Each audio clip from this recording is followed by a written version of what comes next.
حتى أهل البدع والأهواء، أهل البدع العقائدية وأهل البدع السياسية. أنا أقول بيننا وبينكم السلف، بيننا وبينكم الكتب، كان فيقول البدع بيننا وبينكم وأصحابه أجمعين. أما بعد.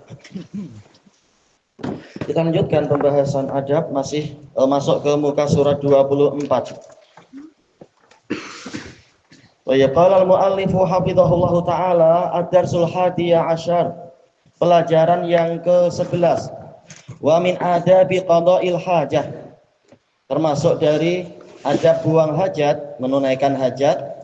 Yang pertama disebutkan di sini, la taqdi hajataka fil hafri wasyuquq. Jangan engkau membuang hajatmu di lubang-lubang. Fil hafr boleh, yaitu dengan pola masdar, atau kita niatkan jamak yaitu fil hufar, di lubang-lubang, wasyuquq, celah-celah. Baik. Kalau yang sudah ngaji insya Allah tak berbuat gini, tapi yang mungkin orang awam yang belum tahu, atau anak-anak kecil ketika sedang main mau ke bilik air, jauh, ada dinding retak, lumayan tancap di situ. An Abdullah bin Sarjis radhiyallahu anhu anna Nabiyya sallallahu alaihi wasallam qala la yabulanna ahadukum fil juhr. Janganlah sekali-kali salah seorang dari kalian kencing di suatu liang, juhar, liang atau lubang, yang boleh jadi di dalamnya itu ada ular kah, ada lipan bara, ada kalajengking, atau mungkin kasihan ada sarang semut, kasihan sarang semut. Sarang semut itu nama kota, itu yang kencing besar sekali berarti nanti. Kota sarang semut, ya. Iya, boleh jadi juga secara yang tidak nampak. Kalau yang tadi makhluk-makhluk nampak, boleh jadi juga jin meletakkan sebagian anaknya di situ, akhirnya kena kencing, orang boleh diganggu nanti. Jinnya merasa tidak bersalah, kitanya yang tidak tahu. Maka Nabi melarang untuk kencing di lubang-lubang seperti itu. Disebutkan di sini al-juhar huwa saqab, yaitu lubang. Wa huwa ma tahta firuhus siba, yaitu sesuatu yang digali, yang dilubangi oleh hewan-hewan buas. Wal hawam adalah zawatus sumum, hewan-hewan berbisa. Li anfusiha, untuk diri mereka, untuk bersembunyi. Fanahana anil bauli fiha, maka Nabi sallallahu alaihi wasallam melarang kita dari kencing ke dalamnya. Li'anna hadhil juhur, karena lubang-lubang ini, liang-liang hewan ini, ma'wal hawamil mu'diyah, tempat bernaungnya hewan-hewan berbisa yang menyakiti. Farubbama tusibuna bidarar, boleh jadi dia akan menimpakan suatu bahaya kepada kita. Hadis tadi boleh disahihkan, hadis la yabulanna ahadukum fil juhr, ini boleh disahihkan. Walaupun sebagian mengkritik sebagian rawinya, tapi akhirnya boleh disahihkan. Kenapa?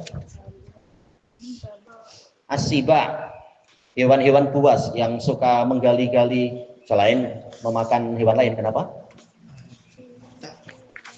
Tahta firuh, yang digali oleh as-siba, oleh hewan buas itu. Hewan buas menggalinya. Apa contoh hewan yang suka gali tanah ya, tapi apa? Laba-laba sih sukanya itu ya, pasang jaring dan bertawakal ala Allah ya. Nah, betul. Cuma yang jadi masalah di sini dia yang jenis sabu', yaitu apa? Hewan buas. Arnab jelas dia memang suka menggali. Yarbu' juga, yaitu sejenis tikus kecil yang tinggal di luar ya. Ular, jelas ular memang mereka suka cari lubang-lubang itu, mungkin menggali sendiri atau memanfaatkan lubang yang dibuat oleh hewan lain. Jelas ular termasuk hewan berbisa, hewan buas ya. Ada lagi tak apa? Kalajengking, ya mereka jelas, terutama kalajengking yang di Maghrib, di Maroko itu itu besar-besar dan mengerikan, bahaya. Kita asal kencing, asal letak barang di situ atau tahu dijepit, oh naudzubillah, balik masuk ICU, itu bahaya sekali. Kenapa? Apa? Terenggiling. Si terenggiling baik ya, tapi ya memang dia suka buat lubang. Memang intinya yang disebutkan di sini sekedar contoh. Jelas hewan-hewan yang lain, yang jenis hewan yang tidak mengganggu pun nanti akan dikacau kalau kita asal membuang air panas ke tempat-tempat mereka. Kasihan mereka. Ini menunjukkan bahwasanya agama Islam dibina di atas kaidah universal, yaitu apa? La darara wa la dirar. Tidak boleh membahayakan diri sendiri dan juga tidak boleh membahayakan orang lain. Hadis siapa? Hadis siapa? Siapa yang ingat ya? Hadis siapa nama sahabatnya? Abu Hurairah. Anak tak ingat. Ada yang ingat enggak? Bukan Abu Hurairah ya? Ya. Ada Sahal, ada juga sahabat yang muda yang qawwalun bil haq. Siapa? Siapa?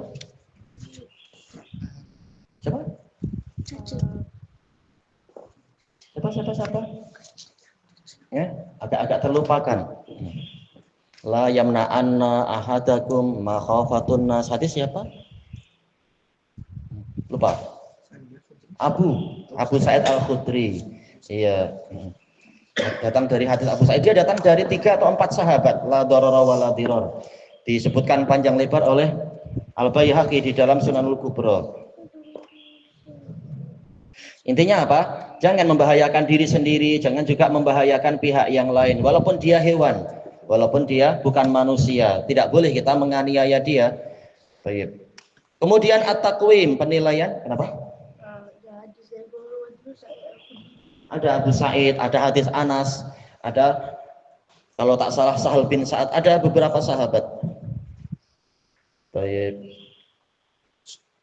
Ya. Ini ujung nakatnya kenapa hadis ini? Anak tak hafal apa namanya, ada sebagian rawi yang dikritik, tapi kesimpulan akhirnya hadisnya boleh disahihkan. Ada pembicaraan yang panjang. Kesimpulan akhirnya hadisnya boleh disahihkan. Baik. As-soal, limadza nahana Rasulullah sallallahu alaihi wasallam? Kenapa Rasulullah sallallahu alaihi wasallam melarang kita annabula fil hufari wasyukuk, untuk kita kencing di lubang-lubang dan celah-celah. Yang tak nampak siapa? Ismail sakit. Oh. Tadi dibangunkan. Ahmad, kenapa tak boleh ini? Iya, boleh jadi hewan berbisa atau hewan-hewan lain yang nanti teraniaya, atau mungkin saudara kita dari kalangan jin, sebagian ada yang tinggal di tanah, ada yang tinggal di pohon-pohon, tinggal di gunung. Nah, ini yang kasihan yang tinggal di tanah. Boleh jadi kena nanti dia atau anaknya. Kenapa? Sahal bin Sa'ad. Sekarang yang berikutnya,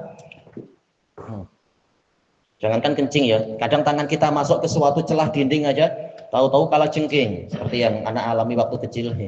Biasa anak kecil kan suka pegang-pegang celah, tahu-tahu ada hewan di situ yang mungkin menyangka jabat tangan. Kita nggak bermaksud jabat tangan, tahu-tahu balik-balik jadi gembung tangannya dulu, jarinya.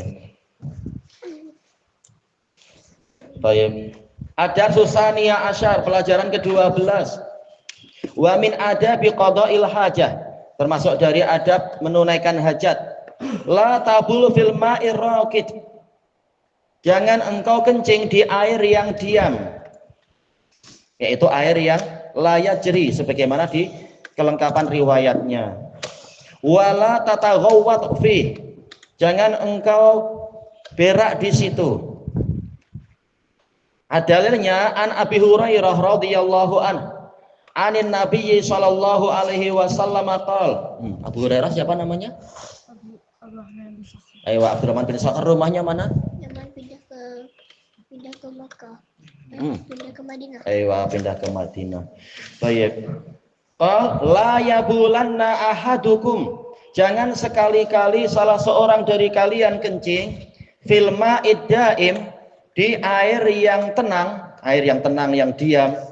Dalam riwayat yang lain alladzi la yajri, ini sebagai sifatun kasyifah, Jelas air yang daim ya la yajri, yang tidak mengalir.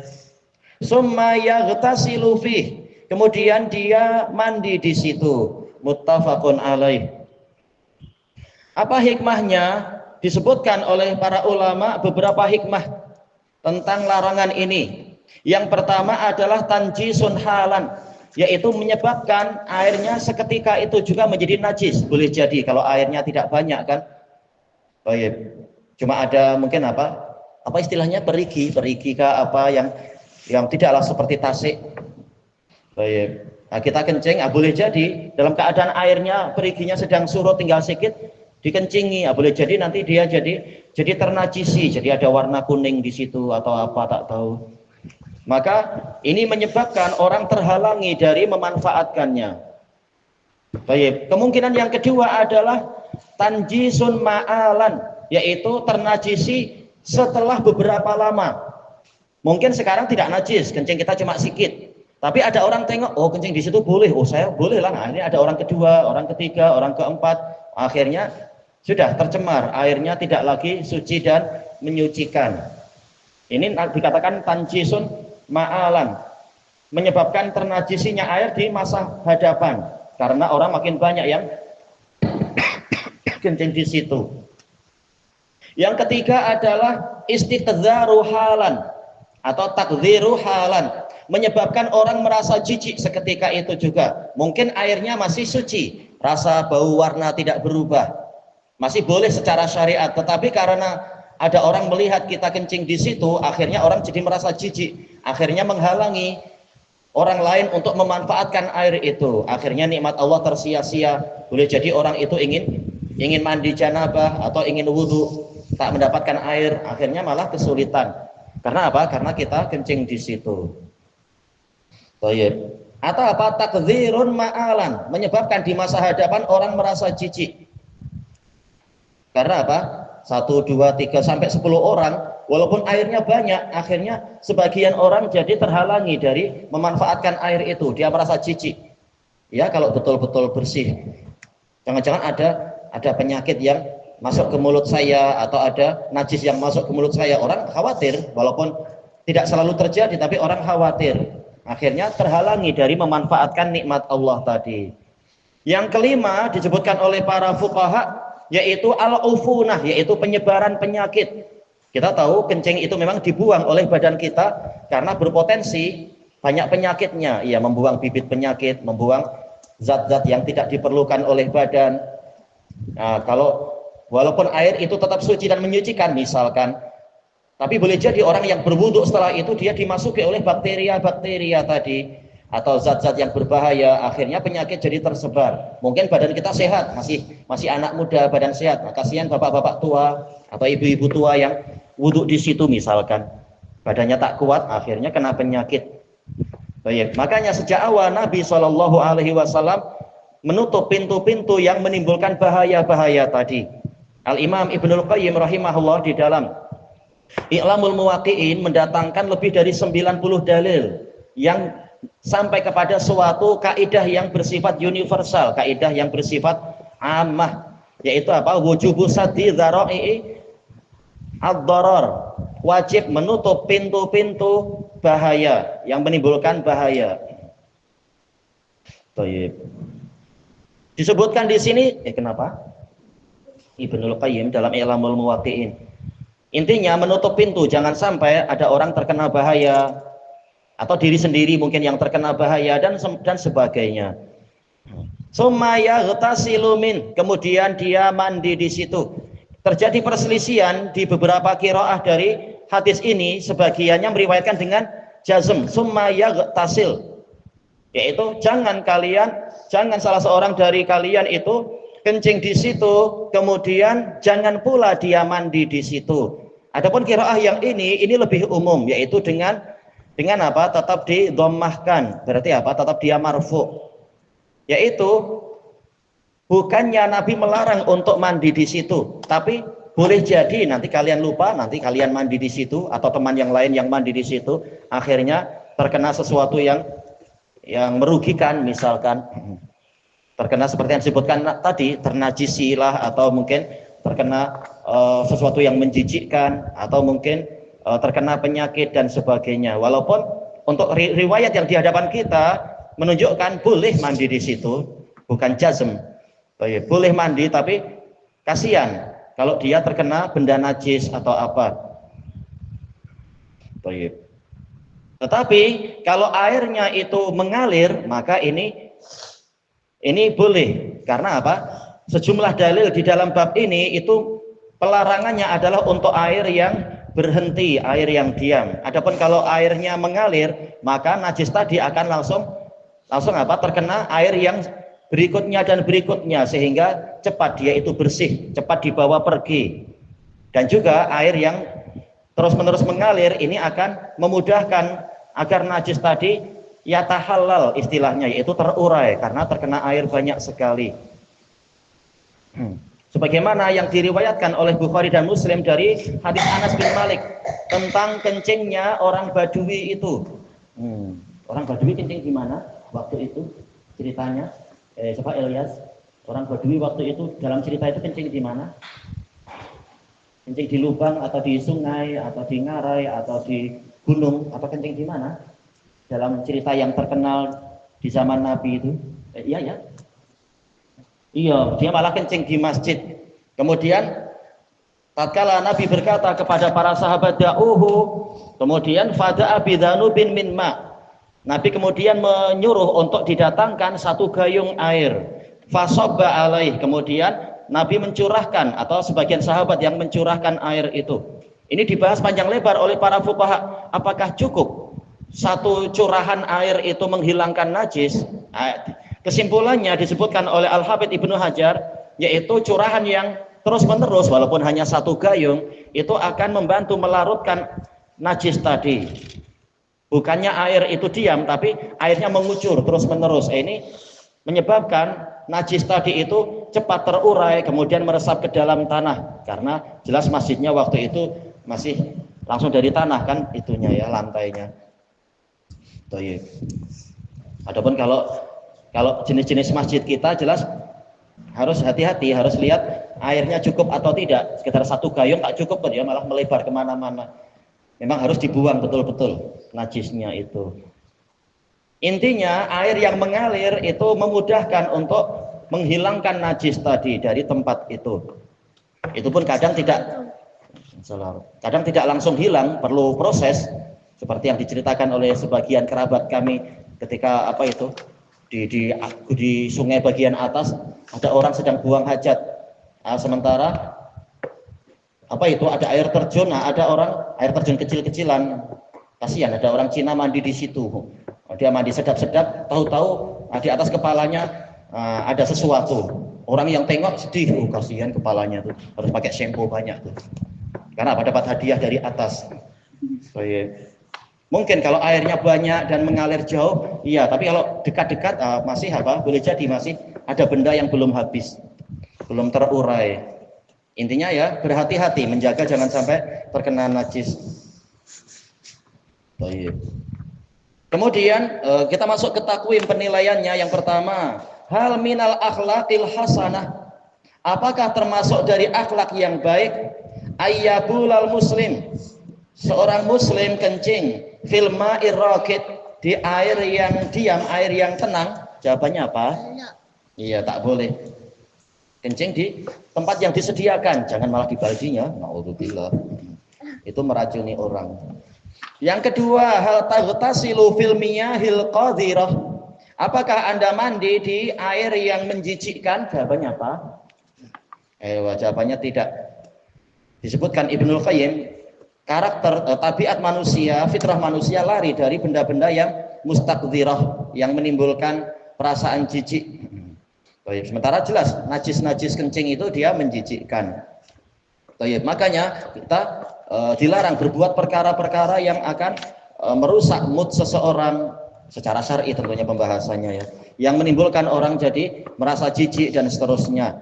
Wal ya'ti ilan nas ma yuhibbu ay ya'tu ilaih, hendaknya dia memperlakukan manusia dengan cara yang dia suka. Kalau orang-orang memperlakukan dia dengan cara seperti itu, sebagaimana kita tidak suka air kita dibuat menjijikkan, kita juga jangan melakukan perkara yang membuat orang merasa jijik dengan air yang hendak mereka manfaatkan tadi.